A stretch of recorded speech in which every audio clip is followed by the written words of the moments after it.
This is Stephanie Miezin to talk more nutrition. We're going to talk about something in this TrueSport Expert Series 2022 here in Colorado Springs that I'm not very familiar with, which is the Carbohydrate mouth rinse.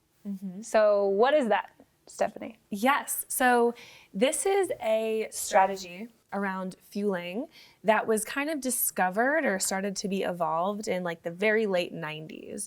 And so the idea was that they did some research and they found that, okay, under about or up to an hour of pretty intense endurance activity, if we give people a carbohydrate drink, it seems like they have some, performance enhancements here. Even if it's just a small amount, they're doing a little bit better in their performance.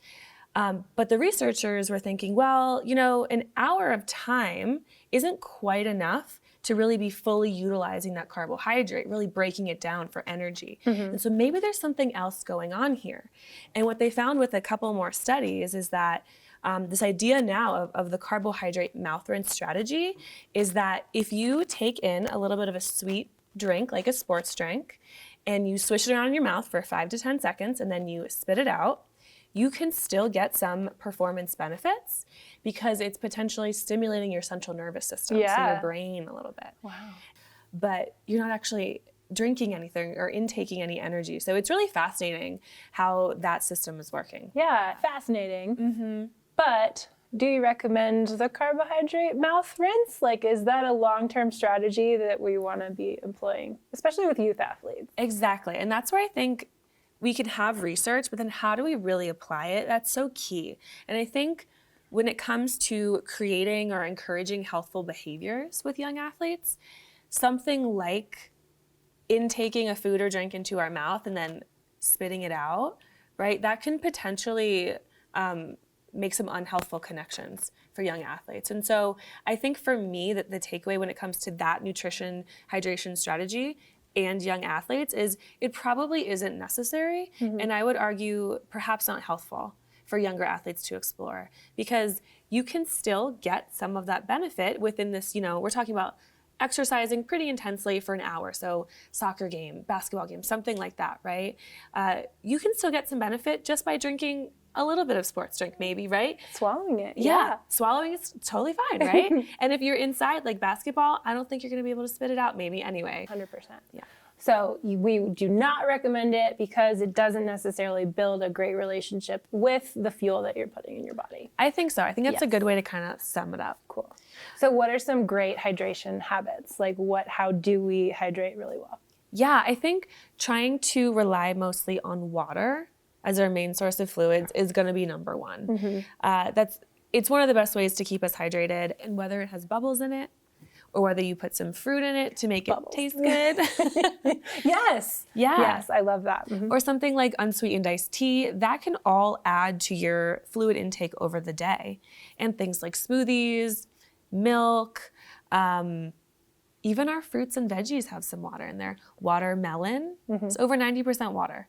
So I think really focusing on water itself, but we also have tons of space for these other things that aren't straight water that we're gonna be, tasting a little bit better for us. Yeah, making water delicious. Yeah, and I think too for families, it's always fun to have like a pitcher of water that has oranges or lemons or something like that. And I really like to take frozen berries and then put your water in that, because as they thaw, they release all their juices. And so you really get extra flavor from the frozen fruit. Very cool. Yes. And that's a prepackaged thing at the grocery store that's very easy to pick up. And super boom, convenient. throw it in your pitcher. Yeah. Very cool. Have you tried any nutrition habits or strategies that maybe weren't most healthful?